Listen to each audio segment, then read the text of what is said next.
La Habana de mediados del siglo XIX presentaba dos caras radicalmente distintas.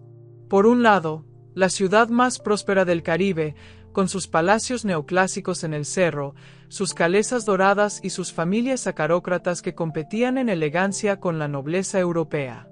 Por el otro, una ciudad construida sobre el sudor y la sangre de cientos de miles de esclavos, donde la riqueza del azúcar fluía como un río oscuro que todo lo corrompía. En ese espacio entre la opulencia y la podredumbre moral nació algo que la historia oficial de Cuba jamás quiso recordar: una hermandad secreta de jóvenes aristócratas que se llamaban a sí mismos, con orgullo perverso, el Club de los Degenerados. El año era 1847. La Habana respiraba dinero. Las fortunas azucareras habían transformado la capital colonial en una de las ciudades más ricas del hemisferio occidental. Los ingenios del interior producían millones de arrobas de azúcar que cruzaban el Atlántico rumbo a los mercados de Cádiz, Londres y Nueva York, llenando las arcas de unas pocas docenas de familias que controlaban la isla con puño de hierro envuelto en guante de seda. En el aristocrático barrio del Cerro, las mansiones se sucedían como palacios de un reino imaginario. La familia O'Farrill había construido una residencia que rivalizaba con las mejores de Madrid. Los Sacco, los Aldama, los Pedroso, los Herrera, todos competían por tener el salón más espléndido, la vajilla más francesa, la biblioteca más nutrida, los hijos más educados en Europa. Era una aristocracia criolla que soñaba con París mientras administraba el infierno de los cañaverales. Pero París les había traído algo más que modas y filosofías ilustradas. Les había traído sus vicios. Los jóvenes herederos que regresaban de sus años de estudio en Francia y España volvían transformados. Habían visto los cafés donde se discutía Baudelaire, habían frecuentado los salones donde se experimentaba con el láudano y el haschisch, habían leído a Thomas de Quincy y sus confesiones de un comedor de opio, habían rozado los círculos donde el ocultismo de Eliphas Levi mezclaba la magia ceremonial con el libertinaje intelectual. Regresaban a La Habana con baúles llenos de libros prohibidos, frascos misteriosos y una sed de experiencias que la sociedad colonial no podía satisfacer. El hijo mayor de don Rodrigo Ignacio de O'Farrill y Herrera fue uno de los primeros en regresar así transformado. Gonzalo de O'Farrill tenía 23 años cuando desembarcó en el muelle de La Habana en el otoño de 1847, y nadie que lo hubiera conocido antes lo habría reconocido fácilmente. Había partido 4 años atrás como el muchacho rubio y robusto que era el orgullo de su padre, destinado a estudiar Derecho en Salamanca y perfeccionar el francés en París. Regresó delgado hasta la transparencia, con los ojos color de ámbar hundidos en sombras profundas, las manos largas y nerviosas que no podían estar quietas, y una sonrisa que sus familiares describieron en cartas privadas como la sonrisa de alguien que conoce secretos que los demás no merecemos saber. Su padre lo recibió con la mezcla de orgullo y aprensión que caracterizaba a los patriarcas criollos ante los hijos demasiado europeos. Gonzalo había traído consigo un conjunto de libros que el mayordomo de la casa catalogó sin entender su significado: tratados de hermetismo, ediciones en francés de textos cabalísticos, y una obra encuadernada en piel oscura cuyo título, Dogme et rituel de la haute magie de Eliphas Levi, habría horrorizado al obispo de La Habana de haber caído en sus manos. Pero Gonzalo había traído algo más en el forro cosido de ese baúl de cedro: varios frascos de láudano concentrado de fabricación inglesa, una pequeña caja de lata llena de una sustancia resinosa de color negro que olía a flores putrefactas, y el contacto de un comerciante filipino radicado en Cádiz que podía hacer llegar más cuando fuera necesario. El opio había llegado al cerro. La historia oficial, si es que puede llamarse así a los fragmentos que sobrevivieron en cartas privadas y en los archivos deteriorados de varias familias, sitúa la fundación del Club de los Degenerados en enero de 1848, en la mansión O'Farrill, durante una de esas interminables veladas que la aristocracia habanera organizaba para combatir el tedio de la vida colonial. Gonzalo había invitado a un grupo selecto de jóvenes de su misma clase. Estaban los hermanos Sebastián y Mauricio Sacco, primos lejanos del famoso intelectual José Antonio Sacco, cuya relación familiar les daba un barniz de respetabilidad intelectual que aprovechaban cínicamente. Estaba también Felipe de la Torre Iznaga, heredero de una de las familias azucareras de Trinidad que mantenía residencia en La Habana, un muchacho de 19 años que había pasado 3 años en un internado suizo y que había regresado con una melancolía patológica que sus padres atribuían al frío europeo. Había además 2 jóvenes de origen más oscuro pero admitidos por la calidad de sus conexiones familiares: Ramón Espinosa, hijo de un médico enriquecido que había comprado su título nobiliario, y el más enigmático de todos, conocido entre el grupo únicamente como el Catalán, cuyo nombre verdadero los documentos nunca revelan con claridad pero que parece haber sido Esteban Puig, comerciante menor que había vivido en Manila y que era la fuente original del contacto asiático para las sustancias. Esa primera noche, Gonzalo había preparado lo que él llamó una experiencia filosófica.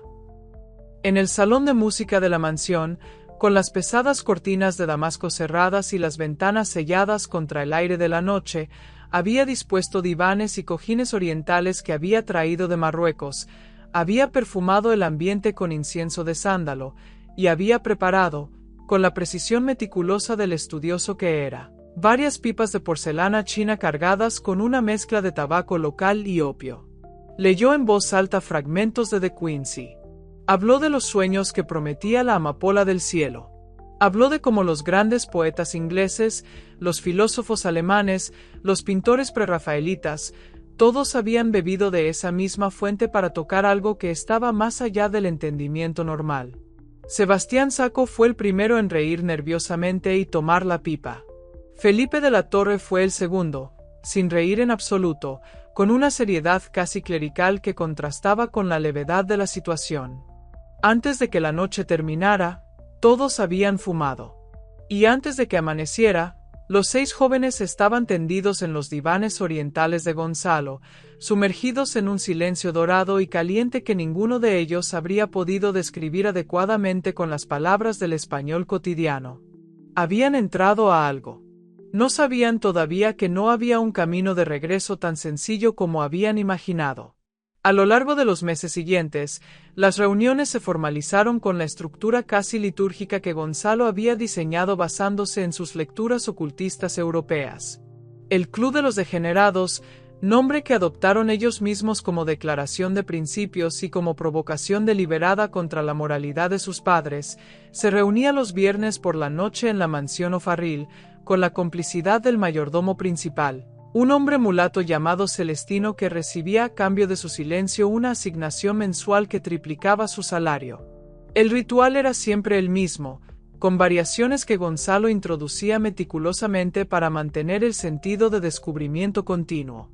La reunión comenzaba con una cena larga y lujosa, servida por los criados de la casa que no eran informados de lo que vendría después. Vinos franceses, platillos elaborados por un cocinero catalán que don Rodrigo O'Farrill mantenía a su servicio. Durante la cena, la conversación fluía sobre temas que en cualquier otro salón habanero habrían sido imposibles: filosofía materialista, crítica de la religión, discusiones sobre la naturaleza del alma y la posibilidad de su inexistencia, lecturas de poetas malditos que circulaban en ediciones clandestinas. Cuando los criados retiraban los platos y se retiraban ellos mismos, comenzaba la segunda parte. Gonzalo había construido, en uno de los salones interiores de la mansión, un espacio que él llamaba el templo, aunque no había en él ningún altar convencional. Las paredes estaban cubiertas con tapices que representaban figuras simbólicas de la tradición hermética: el andrógino divino, el árbol cabalístico, los planetas como inteligencias vivientes. Había un círculo trazado en el suelo con pintura plateada. Había un sistema de espejos que multiplicaba la luz de las velas hasta crear una oscilación hipnótica. Y había los divanes, los incensarios y los instrumentos del consumo. El opio que usaban llegaba por 2 rutas. La primera era el contacto del catalán, que había mantenido sus conexiones comerciales con Manila y que recibía regularmente cargamentos pequeños pero suficientes de opio procesado de calidad india, transportado en los barcos mercantes que hacían la ruta regular entre Manila, Cádiz y La Habana, oculto entre mercancías legales, pagado con el dinero de las familias del azúcar que nadie rastreaba. La segunda era más cercana. El doctor Evaristo Montalvo, médico de familia de los O'Farrill, que dispensaba láudano con una generosidad que se explicaba por los sobres que recibía mensualmente y por su propia participación ocasional en las veladas del club. La mezcla que usaban no era solo opio puro. Gonzalo había desarrollado, con la ayuda de lecturas alquímicas y de la experimentación empírica de sus viajes europeos, una preparación propia que combinaba el opio con extractos de belladona, con cannabis importado del norte de África, y en ocasiones especiales con una pequeña cantidad de hongos secos de origen incierto que el catalán conseguía a través de sus contactos y cuyos efectos describen las cartas supervivientes como visiones de una claridad insoportable, como si el mundo real fuera la alucinación y el sueño la única verdad. Durante las sesiones, que duraban desde las 10 de la noche hasta el amanecer, los miembros del club seguían un protocolo que Gonzalo había codificado en un pequeño cuaderno que llamaba el libro de los ritos. Primero, el consumo gradual mientras se escuchaba música, generalmente una caja de música suiza que tocaba piezas de Schubert o Chopin. Segundo, un periodo de meditación silenciosa que podía durar hasta 2 horas. Tercero, lo que Gonzalo llamaba la apertura, cuando los efectos estaban en su punto más alto y cada miembro relataba en voz alta lo que veía, sentía o entendía, mientras otro tomaba notas con pluma y tinta.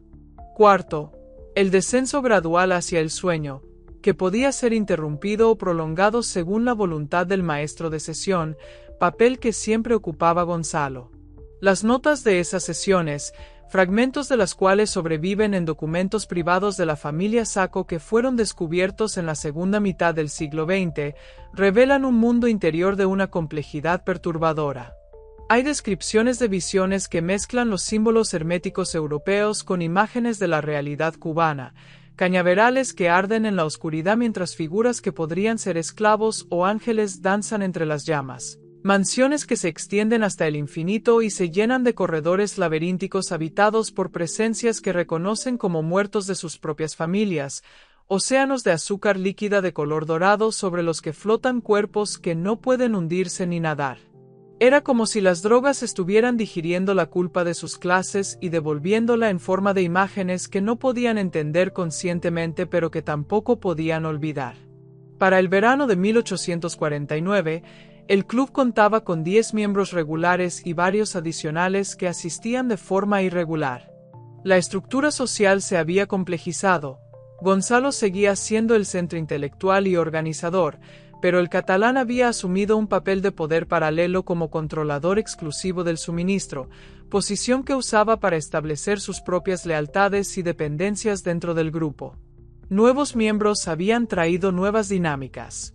La incorporación de 2 hermanas, Inés y Consuelo de Varela, hijas de un comerciante de telas enriquecido, había roto la homogeneidad masculina del grupo y había añadido una tensión erótica que las notas de sesión describen con una franqueza que habría escandalizado a cualquier lector contemporáneo. Las mujeres de la aristocracia criolla no participaban en este tipo de aventuras, y su presencia en el club era un secreto dentro del secreto, guardado con más celo que cualquier otro. El ocultismo también había escalado. Ya no se trataba solo de lecturas de Eliphas Levi. Gonzalo había establecido correspondencia, a través de intermediarios, con círculos esotéricos de París y Londres, y había recibido materiales relacionados con la magia ceremonial de la tradición rosicruciana y con una hermandad francesa de nombre impronunciable que practicaba lo que sus propios textos llamaban la magia del límite. Rituales diseñados para llevar la conciencia humana hasta el borde de sus capacidades a través de la combinación de estados alterados con prácticas meditativas de origen oriental. Gonzalo había adaptado estos rituales al contexto caribeño con una creatividad que sus propios textos describen como la síntesis de Oriente, Occidente y el espíritu del trópico. Las mezclas de sustancias se habían vuelto más experimentales y consecuentemente más peligrosas. El láudano puro había cedido su lugar central a preparaciones más complejas. El catalán había conseguido acceso a morfina concentrada de fabricación alemana, mucho más potente que los opiáceos convencionales, que Gonzalo integraba en sus preparaciones con una confianza en su propio criterio que no estaba respaldada por ningún conocimiento médico real. Fue en ese contexto cuando ocurrió la primera muerte. Felipe de la Torre Iznaga tenía 21 años cuando murió, en la madrugada del 14 de noviembre de 1849, en el salón del templo de la mansión O'Farrill. Era el miembro más frágil del grupo. Sus cartas a un amigo de Suiza, que sobrevivieron en un archivo privado europeo, describen a alguien que había llegado al club buscando un alivio para una melancolía que él mismo caracterizaba como una oscuridad que habita en el centro del pecho y que se alimenta de todo lo que debería producir alegría. Lo que hoy reconoceríamos como una depresión severa, posiblemente con componentes bipolares, era para el siglo XIX simplemente el temperamento, y la única medicina disponible era la que Gonzalo dispensaba. Felipe había aumentado gradualmente su consumo hasta niveles que los otros miembros del club observaban con inquietud. En las últimas semanas había comenzado a aparecer en la mansión O'Farrill fuera de los viernes rituales y a pedir, primero con rodeos y luego directamente, acceso a las reservas. Gonzalo, que comprendía lo que estaba viendo pero no tenía ni la voluntad ni los instrumentos conceptuales para intervenir eficazmente, le daba lo que pedía. La noche de su muerte, la sesión fue más intensa que otras. El catalán había conseguido un lote nuevo de opio indio de calidad superior, y Gonzalo había preparado una mezcla que los participantes describieron después como extraordinariamente poderosa desde los primeros minutos. Felipe había consumido más que todos. Hacia la 1 de la madrugada, mientras los otros estaban sumergidos en sus propios mundos interiores, Felipe dejó de moverse en su diván. Nadie lo notó durante más de una hora. Cuando Celestino, el mayordomo, lo descubrió sin signos de vida, la reacción del grupo fue el pánico absoluto que cababa esperar de un conjunto de jóvenes aterrados que de repente veían destruido todo el edificio de privilegio y respetabilidad que sus apellidos representaban. La decisión de llamar al doctor Montalvo antes que a nadie más fue instantánea.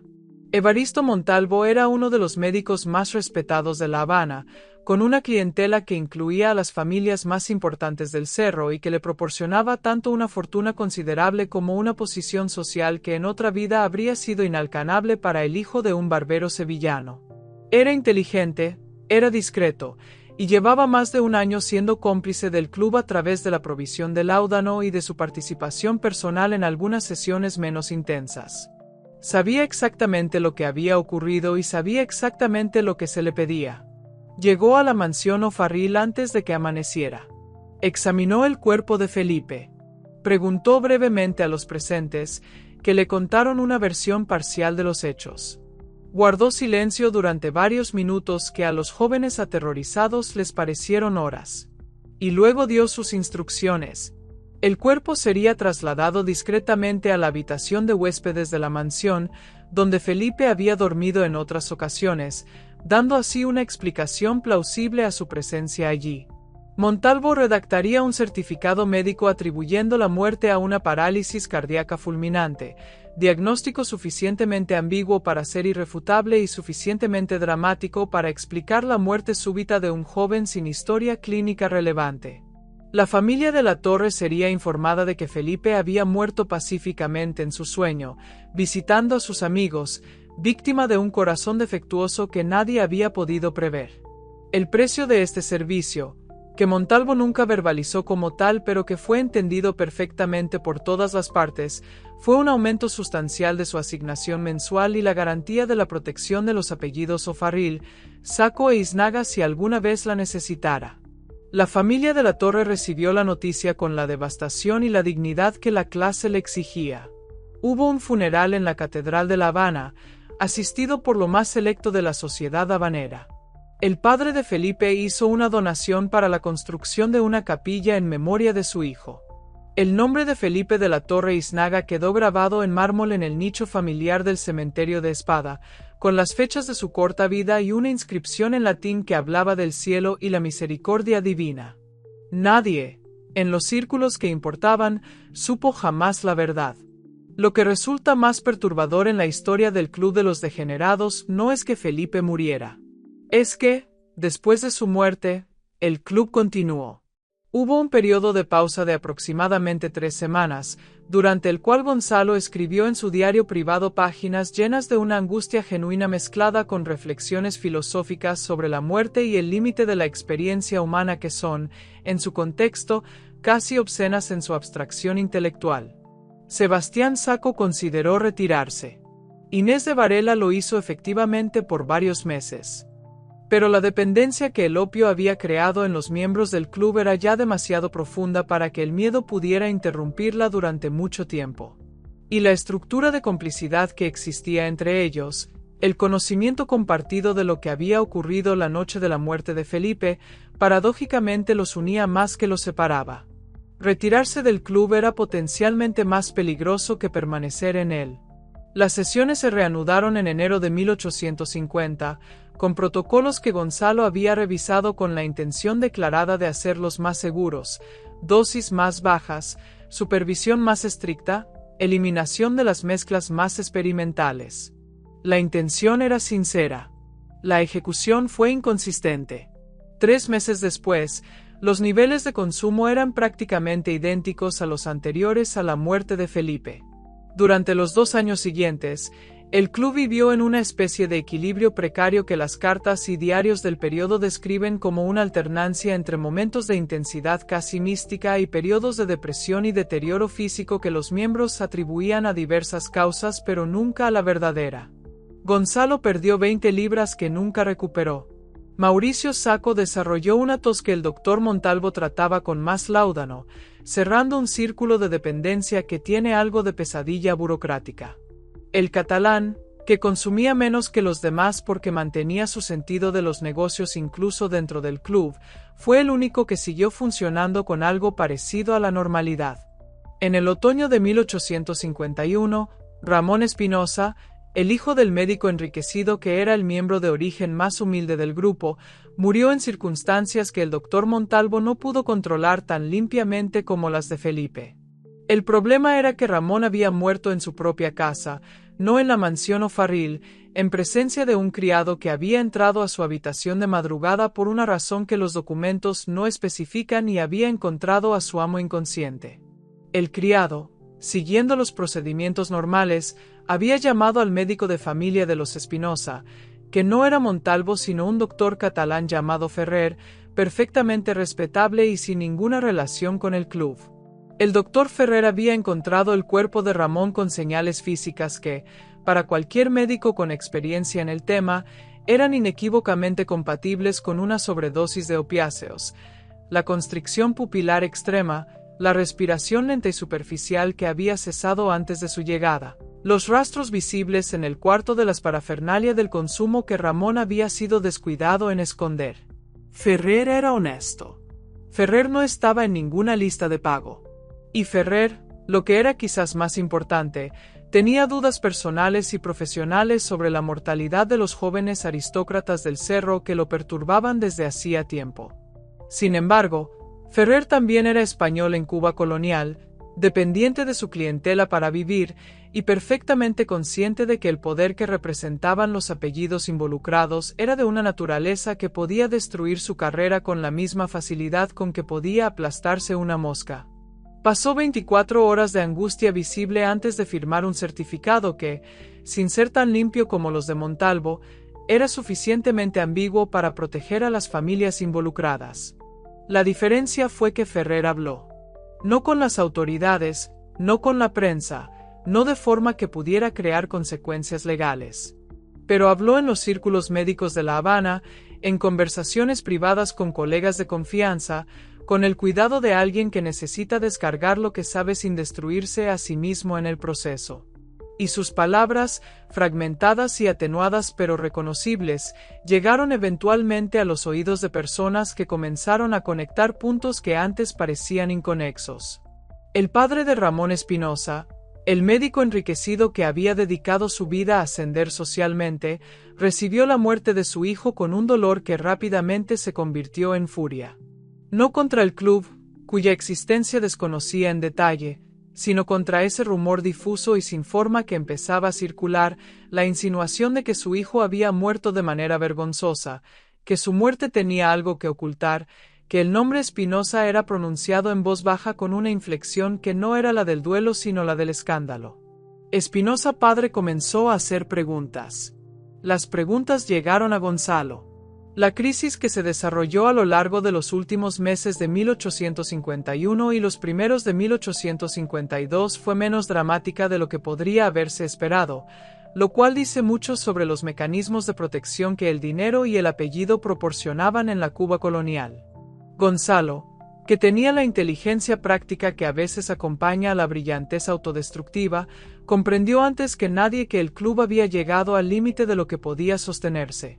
La muerte de Felipe había sido manejable porque ocurrió en territorio controlado y con el médico correcto. La de Ramón era más complicada porque había introducido elementos externos al sistema de complicidades. Una tercera muerte, que en la lógica del consumo creciente era estadísticamente probable en un plazo no largo, podría ser el punto de quiebre. Convocó una reunión extraordinaria en marzo de 1852. No en el Templo de los Viernes sino en el salón formal de la mansión O'Farrill, con luz de día y sin ningún elemento ritual, lo cual fue en sí mismo un mensaje sobre la naturaleza del encuentro. Les habló con una lucidez que el opio estaba borrando gradualmente de su vida cotidiana pero que había podido recuperar para esa ocasión particular. Les habló de riesgo, de consecuencias, de la fragilidad de los sistemas de protección que habían construido. Les habló, con una honestidad que quizás lo sorprendió a él mismo mientras hablaba, del estado físico de varios miembros del grupo, incluyendo el suyo propio. La decisión de disolver el club fue unánime en el sentido de que nadie votó en contra, aunque varios miembros llegaron a ella desde lugares muy diferentes. Sebastián Sacco lo había deseado desde la muerte de Felipe y lo habría hecho antes de no ser por el miedo a las consecuencias de una ruptura. El catalano aceptó con la ecuanimidad práctica del hombre de negocios que sabe reconocer cuando un proyecto ha llegado a su fin natural. Inés de Varela, que había regresado al grupo meses atrás, lloró con una mezcla de alivio y terror que sus notas personales describen sin intentar resolver la contradicción. La disolución fue tan ordenada como lo habían sido los rituales. Los materiales del templo fueron destruidos o dispersados. Los frascos y parafernalia fueron eliminados. El cuaderno de los ritos de Gonzalo fue quemado, aunque no antes de que él copiara fragmentos en páginas sueltas que guardó en un lugar que solo él conocía. Celestino, el mayordomo, recibió una suma final de dinero y fue trasladado a uno de los ingenios de la familia en el interior, donde vivió el resto de sus días sin hablar de lo que había visto, por razones que se explican tanto por el dinero como por el instinto de supervivencia de alguien que sabía exactamente cuánto poder representaban los apellidos que había servido. El rastro posterior de los miembros del club es fragmentado pero revelador. Gonzalo de O'Farrill vivió hasta 1871, muriendo a los 47 años de lo que los registros médicos llaman deterioro orgánico general, descripción de época para los efectos acumulados de décadas de consumo que nunca cesó completamente aunque se moderó. En los años posteriores a la disolución del club escribió extensamente textos filosóficos y literarios que circularon en pequeños círculos sin publicación formal, algunos de los cuales sobreviven en archivos privados y que constituyen, para quien los lee con el conocimiento de su historia, una meditación continua sobre la culpa, el límite y la posibilidad de redención. Nunca se casó. Nunca administró directamente los negocios familiares, dejándolos en manos de administradores mientras él se retiraba gradualmente al mundo interior que había construido. Hay quien dice que en sus últimos años era respetado en ciertos círculos como una especie de sabio excéntrico. Los que lo conocieron de cerca dijeron cosas más ambiguas. Sebastián Sacco, el más joven de los hermanos, tuvo la trayectoria más sorprendente. Después de la disolución del club, pasó por un periodo de varios años de lo que él mismo describió como una oscuridad parecida a la muerte pero sin su misericordia final, es decir, la abstinencia y la depresión que la seguía. Hacia 1857, sin embargo, había emergido de ese periodo transformado de una manera que ni él mismo comprendía completamente. Se convirtió en uno de los primeros abolicionistas activos de su clase social en La Habana, utilizando parte de la fortuna familiar para financiar la compra de libertades de esclavos y para apoyar discretamente redes de apoyo a los libertos. Sus contemporáneos lo veían como un excéntrico benigno. Es imposible no preguntarse si las visiones del club, esas imágenes de cañaverales ardientes y cuerpos flotantes que las notas de sesión describen, no tuvieron algo que ver con esa transformación. El catalán desapareció de los registros cubanos hacia 1853.